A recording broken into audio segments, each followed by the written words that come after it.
Hello, this is just a quick little unbox video that I thought I would share with you because this one's quite special. This was sent to me by Neil Doe, Neil Ballock, who lives up in Scotland, and he saw my Amiga 600 repair video, and at the end of that I said that I was on the lookout for an Amiga 600, and he very kindly offered to send me one. And what's best is it's broken.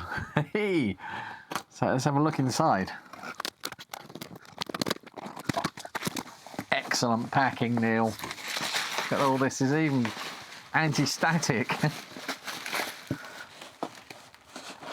Yes, that's a very well packed thing. I know there's nothing else in the box. He said it's just the Amiga, which is fine because I've got, oh, look at this, it's all blue tape.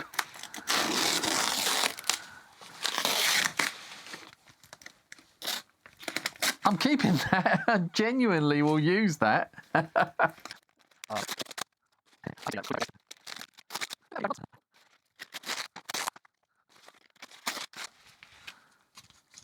Wonderful.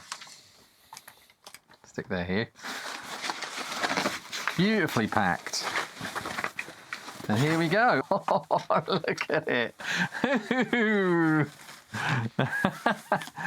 It's a beauty. Oh yes.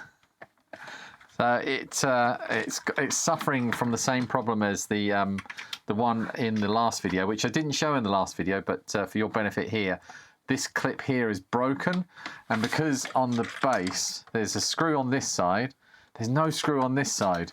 So if that clip breaks, then there's nothing to hold. And this clip at the back here, on this bit here, that usually goes as well, which it has, and this one's gone as well. That one seems to be intact, possibly. No, all the back clips have gone.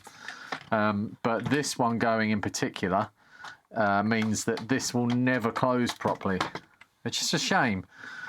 But look, let's get inside and have a look. Thank you, Neil. This is really, really great. I'm so chuffed with this. I genuinely, I probably want an Amiga 600 more than I would want an Amiga 4000. I wouldn't have much use, and I haven't got the space for an Amiga 6000. So this will be fantastic. This is something that I'm probably, if I can repair it, will turn into my daily driver. My daily driver, the one that I reach for if I want to use an Amiga, because I can just put a hard drive in this without any problems, and it will run everything I want. It will be able to do WHD load. I'll get an expansion memory board for it, and yeah, it's going to be well loved. This one. Look at that. It needs a bit of TLC. I mean, it's not just grubby. It's got a few. There's some like glue dropped on it there. Okay. Right, keyboard is already disconnected. That's good. And the ribbon looks okay. Yeah, it looks okay. No problems there. And it's got all its keys. They're all there, and they just need a clean. He's put the internal screws in here for me, and he's also included something else in there I'll get to in a second. But everything else is here. Oh, the floppy drive's still screwed in. It smells a bit musty. I reckon this is stored in a shed or something for a decade or so. I wonder if that floppy drive works. The last one I had chewed discs.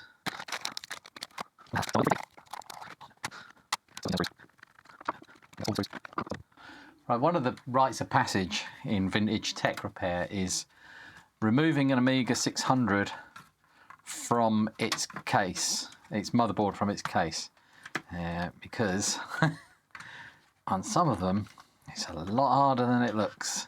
These joystick ports are sticking through the side and all of the ports are sticking through the back. So you can't lift it out of the back easily. So there's no way it's just going to come free of these ones. And this is the way to do it. But there is, when you put it in, you kind of wangle it in like that. And I'm going to try to unwangle it that way. So I'm pretty sure that's how I put the last one back in. They won't, can they stick through a bit further? If they go in further, then I can get it. Oh no, that's pushing against there. It's just, it's not easy. Oh, that has actually. Oh, that's how you do it. Okay, the last one I heated up with a hairdryer this side of the case so that I could flex it enough to pop those out. But the key to it is to ease it back on this corner and lift at the same time, and gradually it will come free. All of the screws holding it in at the back have been removed already by Neil. Oh, there's another one there. These tabs are horrible. Let's leave the plastic in there so I don't forget to put it back in there. I'm going to leave that in there as well. Neil said that I think he was going to repair this, and he got to the point where he's removed all of the capacitors, and then he turned it over. And he found, I think it's this one, C44 here and C1A here, were burnt. I'll show you pictures of those. But I've been told that it'll probably work without them. So all I need to do is actually just replace all the capacitors. It's actually, he's removed all the through holes as well. He's done a better job than I did on the last one. Yeah. I don't know, that wire might be missing there. That's exactly the one I lost. It's hard to tell. What have we got? It's the same motherboard version as the last one.